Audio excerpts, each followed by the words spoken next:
먼저 여러분에게 책 한 권을 소개해 드리겠습니다. 물론 직접 인용되지는 않았지만 제가 오늘 설교를 준비하게 된 여러 가지 어떤 이유들 중에 하나이기도 합니다. 이것은 어떤 학부모와 자녀들을 위한 책입니다. 10년 동안 청소년들과 함께 소통해온 오선하라는 작가가 10년 정도쯤, 한 7년 정도 지났을 쯤인가요?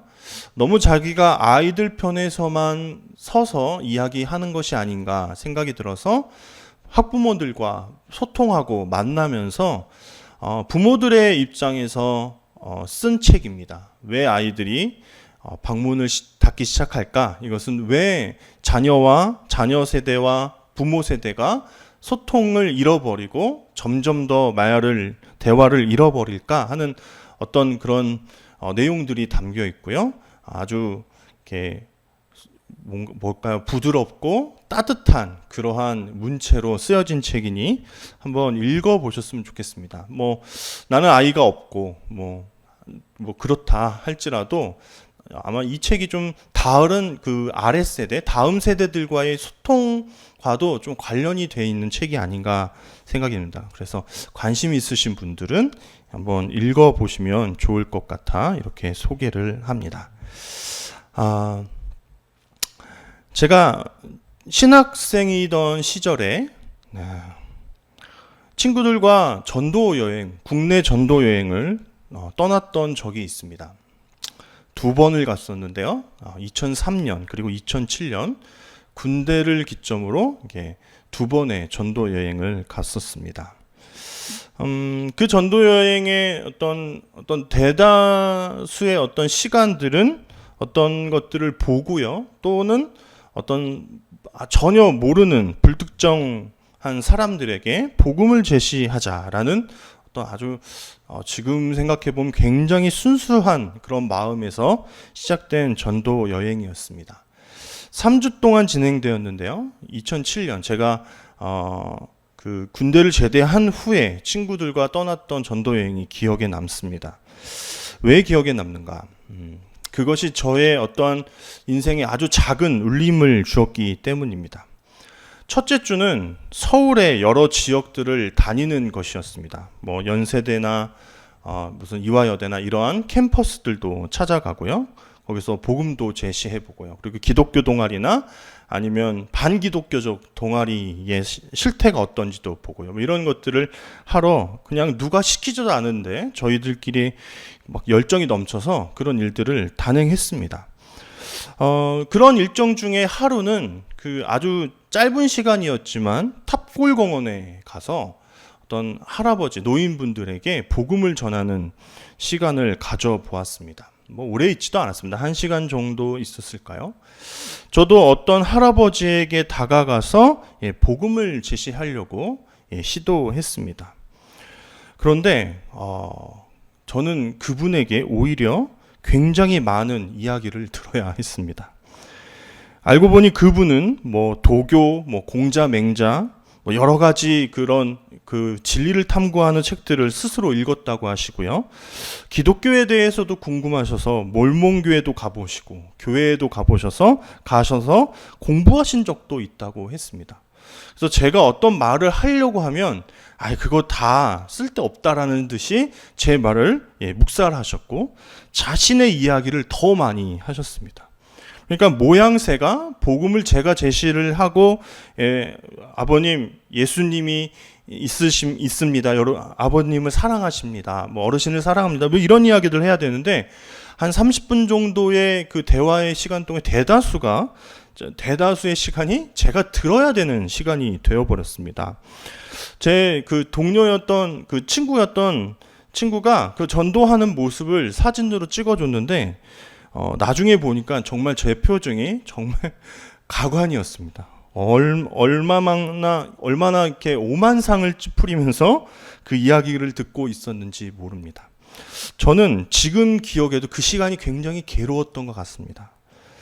제발 아버님 저에게 말할 수 있는 시간을 좀 달라고 속으로 외쳤던 것 같습니다. 아니면 안 들으실 거면, 이 복음 제시를 듣기도 싫으시다면 그냥 이렇게 아예 필요 없다라고 좀 이야기해 주시면 좋겠습니다 라고 막 속으로 되뇌었던 것 같습니다. 드디어 그 어르신의 연설, 어떤 이야기, 인생 이야기가 마쳤습니다. 전도를 마친 거죠. 제가 전도를 당한 것 같았습니다. 이젠 끝으로 인사를 드리고, 그래도 꼭 다시 교회를 한번 가보시면 좋겠다라는 말을 남기고 자리를 일어서려고 했습니다. 그랬더니 그 어르신께서 이런 말씀을 하시는 것이었습니다. 아이고, 늙은이가 말이 많았네. 적적하지 않고 좋았다고. 다음에 또 오라고요.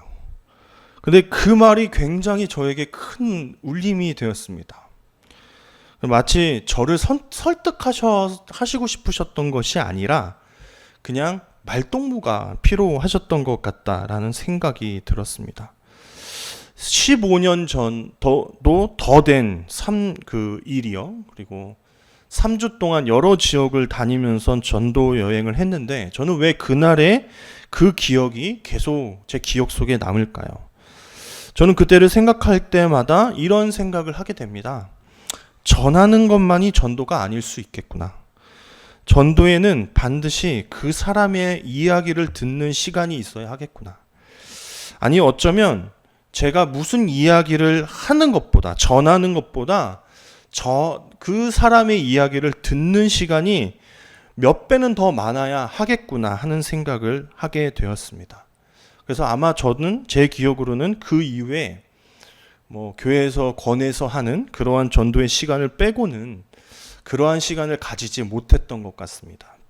불특정 다수에게 다가가서 그냥 저만의 이야기를 계속 쏟아내는 그런 전도는 하지 않았던 것 같습니다. 그렇다면 어떤 전도가 필요할까요?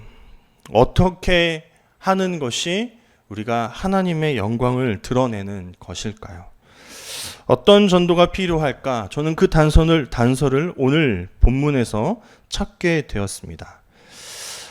다윗을 이어서 3대 왕이 된 솔로몬의 이야기입니다. 이 이야기는 너무나 잘 알고 계신 본문이죠. 말씀이죠. 솔로몬이 왕이 된 후에 1000번제를 드린 후 그가 구했던 것이 있습니다. 그가 구한 것이 무엇인지 우리가 말씀을 통해서 함께 읽어보도록 하겠습니다. 3장 6절 7절 그리고 9절 말씀입니다. 함께 읽습니다. 솔로몬이 이르되 주의 종 내 아버지 다윗이 성실과 공의와 정직한 마음으로 주와 함께 주 앞에서 행함으로 주께서 그에게 큰 은혜를 베푸셨고 주께서 또 그를 위하여 이 큰 은혜를 항상 주사 오늘과 같이 그의 자리에 앉을 아들을 그에게 주셨나이다. 나의 하나님 여호와여 주께서 종으로 종의 아버지 대신하여 왕이 되게 하셨사오나 종은 작은 아이라 출입할 줄 알지 못하고 누가 주의 이 많은 백성을 재판할 수 있사오리까. 듣는 마음을 종에게 주사 주의 백성을 재판하여 선악을 분별하게 하옵소서. 이스라엘은 왕을 구합니다. 그렇게 왕이 된 사람이 사울이죠. 그런데 사사기를 보면 그 왕을 구하는 그 목적이 다른 이방 나라와 대등할 수 있는 절대 권력, 힘, 어떠한 큰 리더십을 가진 왕, 그러한 왕을 구했습니다. 이미 그들에게는 하나님께서 유일하신 왕이심에도 불구하고 인간인 왕을 구했습니다. 그렇다면 그러한 이 세상의 왕의 어떠한 모형, 상, 어떤 모델이 힘, 능력, 리더십, 어떤 부와 명예를 가진 것이었다면 솔로몬도 왕이라면 그런 것들을 구해야 하지 않겠습니까? 그런데 솔로몬이 구한 것은 우리가 다 알다시피 듣는 마음이었습니다. 근데 그 듣는 마음이 무엇일까? 그냥 듣기만 하면 된다는 것일까 하는 오해를 하게끔 만듭니다. 하지만 제가 여러 다른 어떤 번역본들을 찾아보니까 영어 성경 중에 ESV에 이렇게 번역되어 있는 것을 보았습니다. Understanding mind. 그러니까 그냥 듣는 것에서 그치는 것이 아니라 듣고 그 사람, 그 백성의 마음을 이해하고 헤아리려고 하는 불쌍히 여기고 긍휼히 여기려고 하는 마음이 그 솔로몬에게 담겨져 있었다라는 겁니다. 왕이 백성들의 소리를 듣는다는 것이 쉬운 일일까요? 그렇지 않습니다. 오늘날도 그런 것들이 너무나 어렵습니다. 예전 시대에는 그런 것조차 절대 존재하지 않았습니다. 국민들이 어떤 우리의 정부에게 어떤 이야기를 할 수 있다는 것이. 그런데 오늘날은 참 많이 상황이 좋아졌죠. 국민청원 게시판이라는 것이 굉장히 활성화돼서 국민들의 억울함들을 호소하고 거기에 사람들이 동의를 하는 일들이 일어났습니다. 하지만 그것도 조금은 부족하죠. 그런 국민청원 게시판 외 사각지대에도 국민들은 여러 가지 아픔들을 가지고 살 테니까요. 근데 그럼에도 불구하고 이 솔로몬이 내가 좀 그 백성들의 마음을 듣고 그 마음을 헤아리고 싶다라고 결정했던 그것이 어떤 결과를 불러왔는가? 하나님께서 이렇게 반응하십니다. 솔로몬이 다른 것이 아닌 듣는 마음을 구한 그 마음을 보시고 하나님께서 이렇게 반응하십니다. 10절입니다. 함께 읽습니다. 솔로몬이 이것을 구하매 그 말씀이 주의 마음에 든지라. 네, 주님께서 그것을 흡족하게 여기셨다는 것입니다. 우리가 읽지는 않았지만 그 이후에 성경을 보시면 하나님께서 너무 마음에 흡족하셔서 다른 부와 명예, 권력도 다 솔로몬에게 주셨다고 합니다. 왜 이렇게 하나님께서 이러한 모습, 솔로몬이 다른 것도 아닌 듣는 마음, 그러니까 누군가의 마음을 이해하려고 하는 그 자세를 구하는 것, 그것을 왜 이렇게 하나님께서는 마음에 들어 하셨을까요? 제가 한 3가지 정도로 생각을 해보았습니다. 솔로몬이 뭔가 이 누군가의 마음을 들으려고 노력을 하는 그 자세는, 첫째는 그 솔로몬이요, 백성을 사랑하겠다라는 다짐입니다. 여러분, 누군가의 이야기를 듣지 않고 그리고 그 사람이 어떤 삶을 살고 있는지, 어떤 아픔을 가지고 있는지 모르는데 어떻게 온전하게 사랑할 수 있습니까?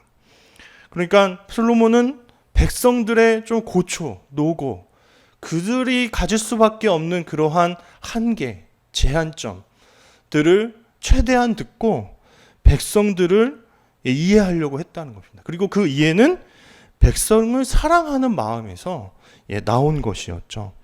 그리고 둘째는 그러한 모습은 참으로 자신의 아버지 다윗을 닮은 모습이었습니다. 다윗은 자신이 위험에 처해 있는, 그러니까 사울에게 쫓기고 있는 상황에서도 다윗은 많은 사람들을 품는 그러한 아둘람 공동체를 만든 그러한 사람 아닙니까? 광야에서 자신의 몸 하나 누일 곳이 없는 그 광야에서 사울의 정권 하에 억울함을 가지고 광야로 내몰린 사람들을 하나하나 품었습니다. 그냥 품기만 했을까요? 아마 그들의 이야기, 그들의 아픔 듣고 아마 그들을 이해하고 사랑하는 마음으로 그들을 하나하나 품었을 것입니다. 또한 이것은 다윗을 닮은 모습일 뿐만 아니라 성경 전체를 보면 하나님을 닮은 모습이기 때문입니다. 하나님께서 우리에게 어떤 명령들을 하시고 권고하시고 계속 어떤 뭐랄까요, 어려운 법들을 주시는 이미지로만 그렇게 생각해서는 안 됩니다. 하나님께서는 계속해서 백성들의 신음 소리를 들으십니다. 그리고 그들의 아픔과 함께 하시는 하나님이시죠. 그러한 모습이 굉장히 부각되어져서 나타난 것이 바로 신약에 오면 예수님의 성육신 사건입니다. 예수님은 살아가시는 그 동안에 많은 사람들을 품고 안으셨습니다. 특히 그분이 그 병자들을 고치시는 모습을 볼 때 예수님은 다 아신다고 해요. 그가 어떤 아픔을 가지고 어떤 문제 때문에 예수님 앞에 섰는지 안다라고 계속 표현되어져 있습니다. 그런데 예수님께서는 그들의 사정을 들으십니다. 그들이 어떤 아픔을 갖고 있는지, 너가 낫기를 원하기는 하는지, 이렇게 아프기 때문에 얼마나 고생했는지 등등 그들의 이야기를 들으시는 예수님의 모습을 우리는 발견할 수 있습니다. 예수님께서 이 땅에서 가르치신 그 가르치심 중에 율법을 하나님 사랑과 이웃 사랑으로 그렇게 명료하게 가르쳐 주신 부분이 있습니다. 저는 여기에 듣는 마음을 적용해 보았습니다. 우리가 꼭 반드시 지키고 마음에 새겨야 되는 것이 하나님 사랑과 이웃 사랑이라면 그것은 무엇을 의미하는 것일까요? 하나님의 음성에 귀 기울이는 것, 하나님의 음성을 듣는 것, 그리고 이웃의 그러한 아픔과 어떠한 고통에 귀 기울이는 것에서부터 그 사랑이 시작된다라고 저는 생각을 하게 되었습니다. 하나님의 뜻을 아무것도 모르는데 우리가 그냥 막연하게 하나님을 사랑한다라는 것, 그것이 온전한 사랑일 수 있습니까? 그리고 하나님의 사랑, 하나님의 어떤 뜻과 하나님의 계획을 알아갈 때 하나님이 더 사랑스러워지시지 않습니까? 반대로 우리 주변에 어떤 이웃들이 있습니다. 그리고 우리가 그 이웃들을 사랑한다고 할 때 그냥 일방적으로 내가 당신을 사랑할게 라고 이야기하는 것, 그것은 굉장히 위험하다라는 것입니다. 그 어떤 아픔을 가지고 어떤 고민을 가지고 있는지 모르는데 어떻게 사랑할 수 있겠습니까? 그래서 제가 앞에서 경험했듯이 우리가 누군가를 좀 하나님께로 인도하고 싶다면 그들의 목소리에 귀 기울이고 그들의 어떤 고민들을 함께 공유하는 시간들이 반드시 필요합니다. 하나님께서 듣는 분이셨다면 하나님을 따르고 하나님을 믿는 우리 기독교인들, 하나님의 백성들은 당연히 듣는 자들이어야 합니다. 기독교는 듣는 자들의 모임이어야 한다라는 것이죠. 그런데 제가 보기에는 항상 기독교는 주장하기에 바쁩니다. 어떤 소리를 외치는 것, 그런 외치는 모습에 더 급급한 것이 아닌가 하는 생각들을 저는 종종 하게 됩니다. 근데 그러한 생각이 더 강해진 것이 최근의 일입니다. 제가 여러 유튜브의 어떤 영상들을 시청하다가 어떤 교회, 어떤 목사님께서 어떤 성경서를 발표하시고 어떤 막 주장을 강하게 하시는 장면을 본 적이 있습니다. 내용인즉슨 4차 이 코로나 그 거리두기 단계가 4단계로 강화되었을 때요. 다시 비대면 예배로 전환하도록 권했죠. 그래서 대면 예배를 할 수 없게끔 만드는 지금 현 정부를 향해서 어떤 반발하는 어떤 행동들을 하는 것이었습니다. 심지어는 법정 공방까지 가는 자들도 있었습니다. 계속 그러한 강한 소리를 내는 거죠. 마치 이것이 기독교 탄압이다. 종교 탄압이다. 종교의 자유가 있는 나라에서 어찌 이러한 행동을 하느냐. 그리고 굉장히 어린아이 같은 모습을 보이더라고요. 대형마트 이런 데도 운영을 하는데 왜 교회를 하지 못하게 하느냐. 저는 이 장면에서 너무 소름이 돋았습니다. 쟤네는 열잖아요. 왜 우리는 못하게 해요? 어린애들이 하는 어떤 때를 쓸 때 그런 것들을 하잖아요. 왜 쟤는 하게 하면서 저는 못하게 해요? 하는 그런 행동이 너무나 저로 하여금 손발이 오그라들게 했습니다. 탄압하는 것일까요? 교회가 잘못된 일을 하기 때문에 억지로 막는 것일까요? 저는 그렇게 보이지 않았습니다. 무엇보다 종교인들은 사회의 공익을 위해서 모범이 되어야 하잖아요. 그래서 좀 모이지 말아달라, 비대면으로 예배를 드려달라라고 권고하는 것이 아닐까요? 근데 그러한 모습들을 마치 어떤 탄압이고 제한을 두는 것, 억압하는 거다라고 생각하는 모습이 너무나 저로 하여금 답답하게 했습니다.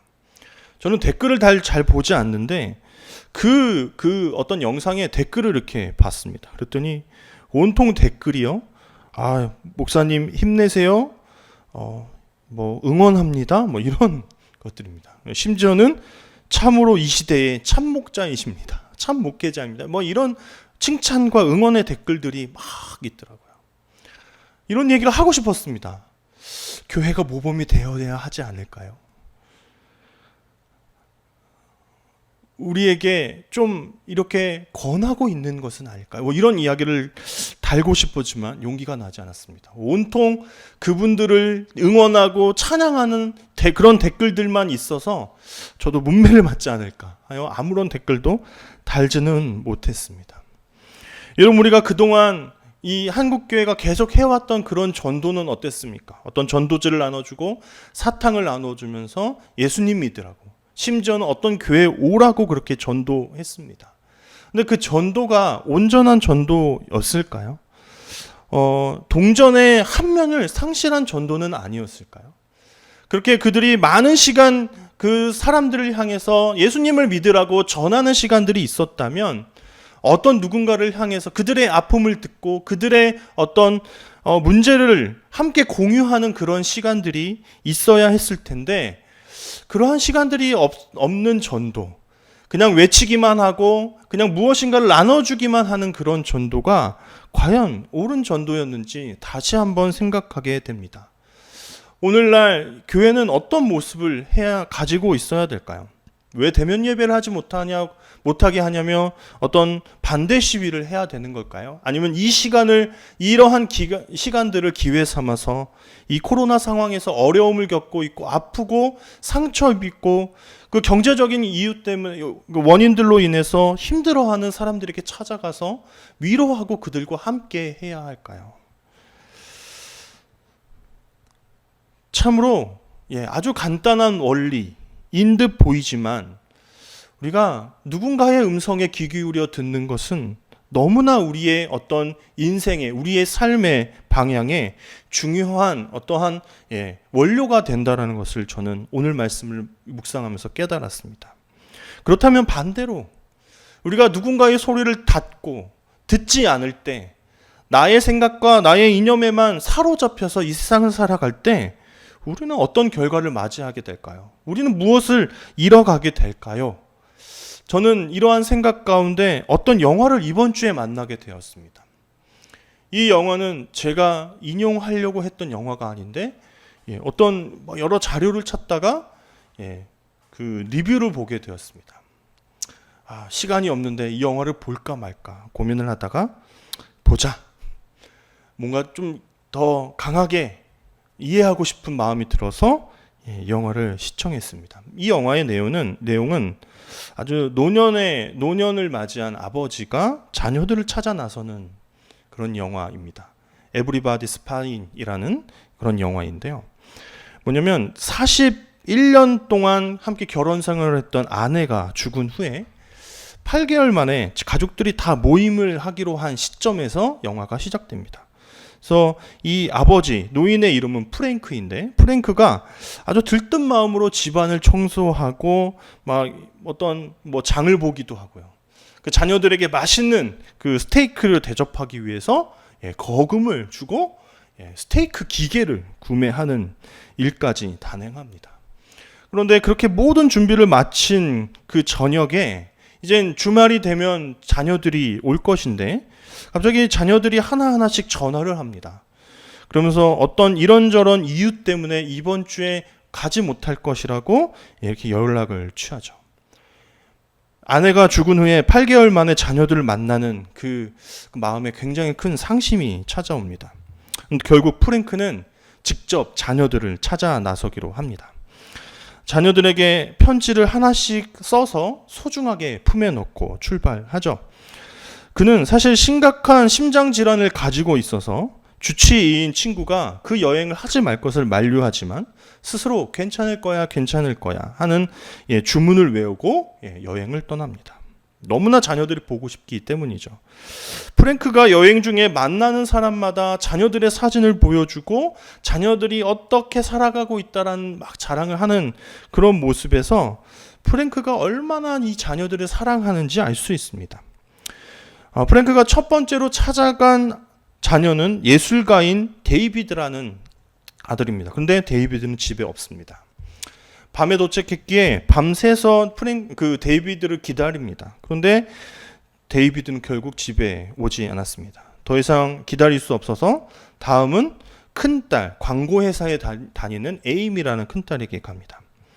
큰 딸에게는 손자, 아들도 있죠.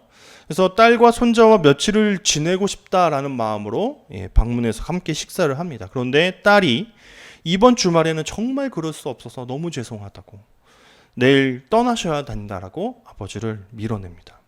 근데 그러는 과정에서 어떤 뭔가 석연치 않은 모습을 발견합니다. 사위와 손자 사이에 굉장히 큰 갈등이 있는 것을 발견하죠. 하지만 애써 뭐 이렇게 많이 들추려고 하지 않습니다. 그냥 딸이 하는 말이, 딸이 여러 가지 말로 핑계대는 것들을 듣고 믿고 다음 여행지로 떠나죠. 다음 만날 자녀는 오케스트라의 지휘자로 일하고 있다라고 알고 있는 로버트를 찾아갑니다. 그런데 로버트조차 얼마 후에 큰 공연이 있어 유럽으로 떠난다. 그래서 오늘 밤 함께하지 못한다고 이야기합니다. 몇 시간 대화를 하는 가운데 알고 보니 그는 지휘자가 아닌 그 오케스트라의 그냥 타악기 연주자였던 것을 알게 되죠. 이렇게 에이미와 로버트 모두 어떤 자신들의 인생을 좀 감추고 뭔가 포장하고 연기하는 모습들을 프랭크는 깨닫게 됩니다. 사실은 그들에게는 아버지에게 말 못하고 있는 이야기들이 많습니다. 그 중에 한 가지가 처음으로 찾아갔던 데이비드라는 아들에 대한 소식이었습니다.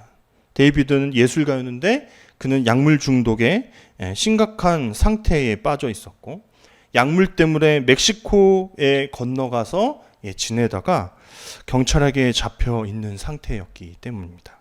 그래서 큰딸 에이미는 그의 행방을 찾으러 주말에 멕시코에 갈 것이었고, 아들 로버트는 그러한 사실을 아버지에게 혹 얘기하게 될까봐 자꾸 아버지를 밀어냈던 것입니다. 마지막은 막내딸 로지에게 찾아갑니다. 그는 댄서이자 큰 뮤지컬 공연의 주인공입니다. 하지만 로지도 무엇인가를 숨기고 있는 것처럼 보입니다. 으리으리한 아파트, 그것은 자신의 것이 아닌 듯 보이고, 아래층에 산다는 친구가 잠시 맡아달라고 데리고 왔던 아기는 사실 로지의 아이인 듯 합니다. 이러한 모든 것들을 그 아버지에게 이야기할 수 없는 그런 환경 속에 있었던 것입니다. 자녀들은 아버지를 실망시켜 드리고 싶지 않았습니다. 왜냐하면 아버지 프랭크는 어린 시절 계속 자녀들에게 너는 이 아버지를 실망시키면 안 된다. 잘 살아야 된다. 행복해야 된다라는 것들을 계속 강조했기 때문입니다. 특히나 그 갈등이 데이비드와 가장 심했죠. 데이비드는 화가가 되고 싶다고 하지만 그 말을 묵살합니다. 그냥 화가는 벽에 벽 하나 그리는 사람이다. 너는 더 큰 예술가가 돼야 된다고 강요합니다. 데이비드도 아버지의 뜻을 따라서 예술가가 되는 거죠.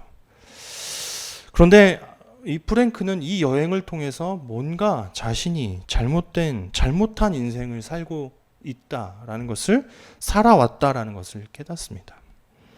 로지와의 저녁 식사 대화에서 그것을 알게 되죠. 로지가 이렇게 아버지에게 이야기합니다. 단지 엄마가 얘기하기 좀 더 편했고, 아빠는 항상 모든 게 완벽하지 않으면 걱정을 많이 하셨잖아요. 엄마는 잘 들어주는 편이었다면 아빠는 주로 말씀하는 쪽이었죠. 아빠는 강요를 좀 많이 하셨어요. 아마 데이비드가 가장 부담을 받았을 거예요. 데이비드는 아빠를 절대로 실망시키고 싶지 않았어요. 자녀들은 아버지에게 어떠한 것도 이야기할 수 없었습니다. 이 데이비드는 굉장히 프랭크는 자녀들을 너무 사랑했고 아주 성실하게 살아왔지만, 그는 수많은 시간 동안 자녀들의 이야기에 귀 기울인 것, 자녀들의 고민, 자녀들과의 대화 시간을 잃어버리면서 살았습니다. 그렇게 일방적으로 사랑했던 그 사랑은 오히려 자녀들을 아프고 뭔가 숨기는 연기자들로 만드는 그러한 삶을 살게 만들었습니다. 듣는다는 거, 그러니까 듣지 못한다는 거, 사실 우리는 굉장히 중요한 것을 잊고 살아가게 되는 것일 수도 있습니다. 저도 최근에 이런 경험을 했습니다. 저는 청소년들, 저희 중고등부 아이들과 공동가정을 시작했습니다. 제가 공동가정에 23기에 이렇게 함께 하다 보니 저도 너무 은혜를 받았고 너무나 새롭게 알게 되는 것들이 많았습니다. 그래서 코로나 상황이지만 그러면 줌을 통해서 할 수 있겠구나 하는 생각이 들어서 이번 3월 시작했습니다. 그렇게 10주간의 1기를 마치고 지금 7월에 2기를 시작하여 4주째가 되었습니다. 그런데 그 줌을 통해서 청소년 아이들과 어떤 공동가정을 진행한다. 이것은 사실 제가 99% 정도 혼자 떠드는 시간입니다. 사실 질문을 해도 잘 대답하지 않아요. 이렇게 짧거나 그냥 잘 모른다라고 이야기할 때가 많습니다. 근데 어느 날 제가 이런 질문을 했습니다. 코로나 가운데 하나님께서 뭘 하고 계신 것 같아? 라는 질문을 했습니다. 사실 커리큘럼상에는 없었었는데 그런 질문이 이렇게 했습니다. 대답을 안 할 것 같던 친구들이 갑자기 이러한 아주 원색적인 대답을 하는 것을 경험합니다. 하나님이 아무것도 안 하시는 듯해요. 글쎄요, 도대체 왜 하실까요? 심지어는 하나님이 좀 무관심하신 것 같아요. 라고 이야기하는 사람까지, 아이까지 있었습니다. 아니, 하나님의 섭리, 힘, 능력, 어떻게 그러한 하나님을 믿지 않지? 그 하나님에 대해서 이렇게 모르지? 하는 생각이 문득 들었지만 고마웠습니다. 오히려 그 짧은 대답이 그 아이들이 하나님과 어떠한 관계를 유지하면서 살고 있고 또 심지어는 어떠한 생각을 했는지를 깨닫게 되는 아주 짧은 대답이었기 때문입니다. 하지만 그 대답 때문에 저는 그 아이들이 더 사랑스러워졌습니다. 그리고 공동가정을 하는 것이 좀 힘이 나기 시작했습니다. 우리가 누군가의 이야기를 듣는 것, 특히 우리 자녀들의 이야기를 듣는 시간 점점 잃어가는 것들을 경험합니다. 하지만 우리는 일부러라도 시간을 내어서 그 자녀들의 이야기를 반드시 들어야 된다라는 생각을 하게 됐습니다. 왜냐하면 우리가 생각하는 것보다 그들은 여러 가지 생각들을 하고 살아가고 그들도 그들 나름대로의 인생을 꾸려갈 줄 아는 그러한 우리들의 자녀이기 때문입니다. 잠잠히 그들의 이야기를 들을 때 우리가 알지 못했던 그들의 어떠한 면들을 발견하게 될 수도 있기 때문입니다.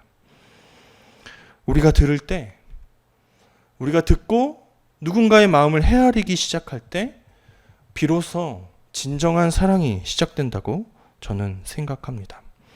우리가 기도할 때도 그렇죠. 하나님께 우리의 상황을 낱낱이 이야기하는 것도 너무 중요하지만 우리의 삶을 통해, 말씀을 통해 하나님의 음성을 듣고 뜻을 찾으려고 하는 시간도 우리에게 너무 중요하고 필요한 시간입니다.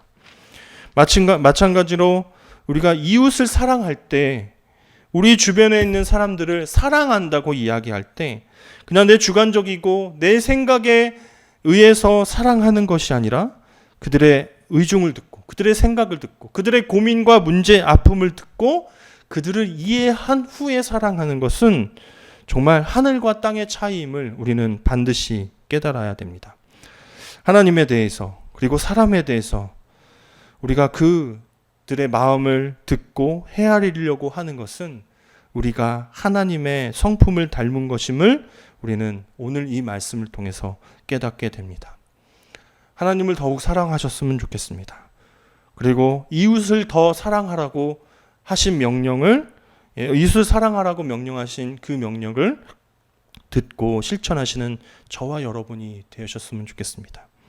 그 일이 우리가 잠잠히 마음을 내려놓고 그들의 음성을 듣기 시작할 때 시작되는 것임을 여러분과 제가 잊지 않기를 간절히 소원합니다.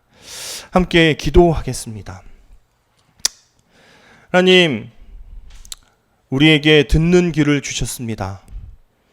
하지만 우리의 생각에 갇혀 우리의 아집과 우리의 세계관에 갇혀 그 누구의 소리도 들을 줄 모르는 그러한 사람들이 되고 있는지도 모릅니다.